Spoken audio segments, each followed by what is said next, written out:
We are back on Taking Care of Business on Kern Radio, News Talk, 1180, 1230 KGEO, 1410 KERI, and now in Albuquerque, New Mexico on 1000 KKIM, and also on the internet 3 times a week across this great, beautiful nation on knookmedia.com. Plus, you can catch Clay and I, any of our shows for the last 4 years, Clay. Can you believe that? Yeah, I believe it. On Clay and Marty Show. What do you think of Dr. J? Very knowledgeable individual. Great guy. Yeah. And the fact that you guys played basketball in a previous era is a wonderful thing. We replaced the peach baskets with some regular. Yeah. And instead of the scores rims. being 20 to 18, now they're 120 to 118. So different kind of game. So we're going to take a definite turn here. We've got a guest we've had on before, a real sweetheart. I love the causes she's involved in. Marylee Shrider from the Right to Life League of Kern County. Marylee, welcome back. Thank you, Marty. Good morning. Good morning. And you brought a young lady with you. I did. I brought one of our board members, board of directors, Monica Barksdale, representing the youth voice on our board of directors. So, Monica, I hate to ask you this question on the air. Is it a HIPAA violation if I ask her? Yeah, you can't ask her anything. I can't ask her. Okay. All I know is you're young. Okay? I'm young. Okay. And you're in college, I presume. What college did you go to? Cal State Bakersfield. Okay, right. So that gives you an idea of her age. Right. Okay, roughly. And why, as young as you are you a board member?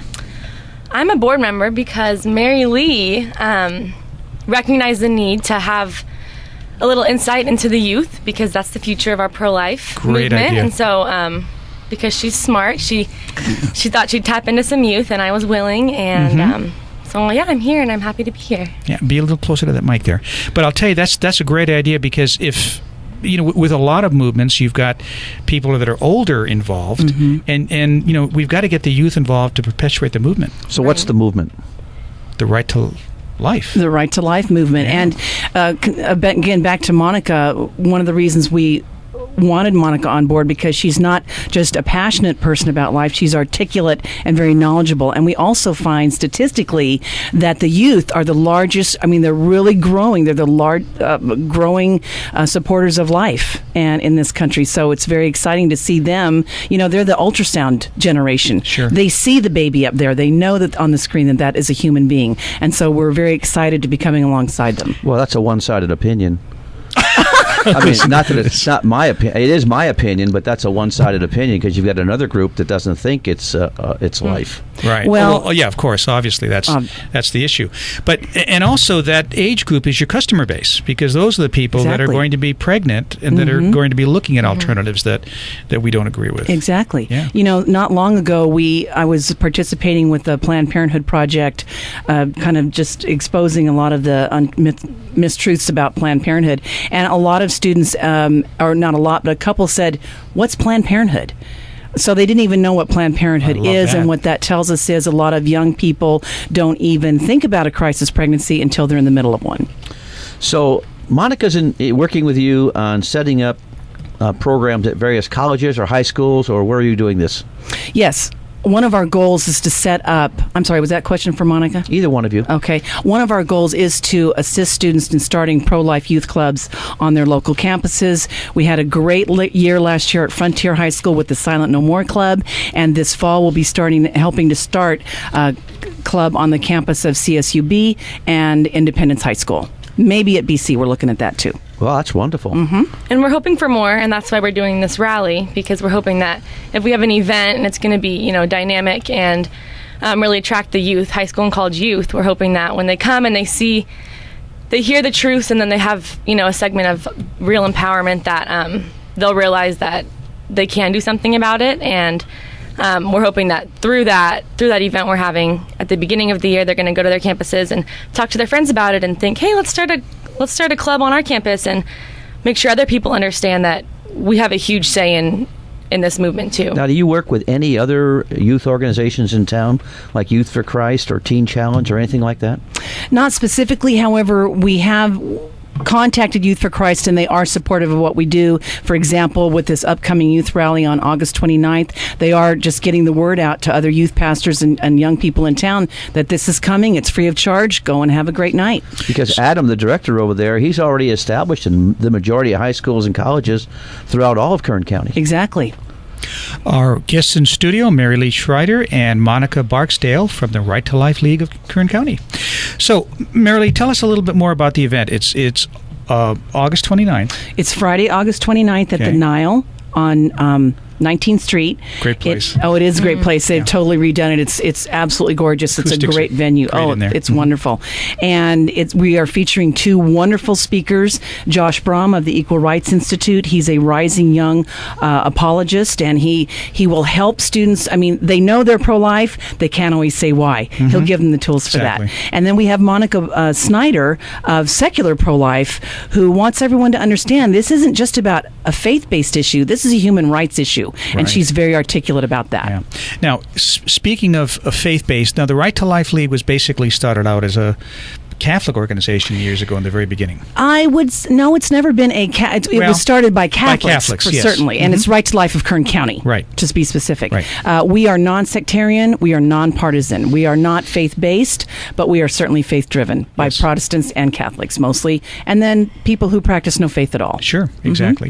People that believe in the issue of pro-life. Absolutely, this is a human rights issue. You bet. Now, what's the difference between, say, the Right to Life League here and the Bakersfield Pregnancy Center?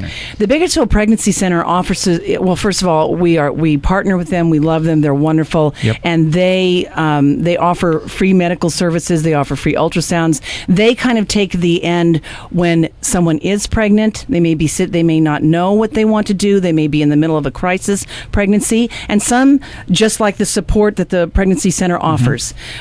We, however, are on the front end. We are a pro-life advocacy organization. We want to talk about avoiding crisis pregnancy, and we do promote ways to alternatives to abortion. As well as euthanasia and things like that. We promote life from conception through natural death. Does Planned Parenthood do anything but recommend abortions?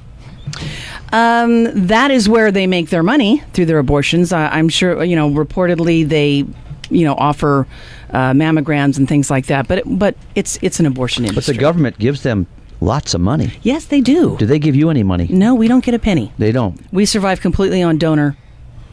Do you think any change in administration in the government might change that a little bit? Well, it certainly wouldn't hurt. The president. This president is the most pro-abortion president in the history of our country.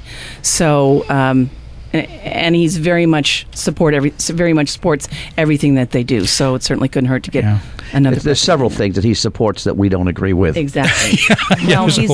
He's the God bless Planned Parenthood president. So there you go. You bet. Well, it's interesting you bring up Planned Parenthood because I saw something the other day. I think it's $62,000. It's either a second or a minute. I think it's a minute. I grabbed my pen and wrote it down real quick. But that's how much money Planned Parenthood gets from the government. $62K a minute. That's a heck of a lot of money when you look at a day. So, and again, you're just doing it strictly out of donations. Absolutely. Yeah. So you're kind of the boots on the ground as far as information, that type of thing, as opposed to dealing with pregnant teenagers, which is what the center is doing. And absolutely, but it's funny. We get a number of calls. We routinely get calls from young women or their families saying, "I'm pregnant. I need an abortion. Do you guys do those?" Right. And I don't know what it is. Maybe it's the Right to Life. I don't know how they associate that with us, but I of course immediately refer them to the Bakersfield Pregnancy Center for counseling, ultrasounds, and other assistance. Now, you mentioned something else. That I didn't realize, but it makes sense, that you also talk to people not only on the abortion issue, but also on the euthanasia issue. Well, that is not the issue at hand in the forefront right now, but yes, absolutely. I mean, we just run the gambit. Yeah. All human life has value. Sure. I can remember 25 years ago debating a gentleman from the ACLU on the abortion issue. And his argument was, one of the arguments they had was, you lose certain elements as a elderly person in reverse order to how you lose them as a child, and that was their justification for both. My goodness. When we come back from the break, I want to talk a little more about your event. We'll be back in a moment on Taking Care of Business on Kern Radio News Talk 1180.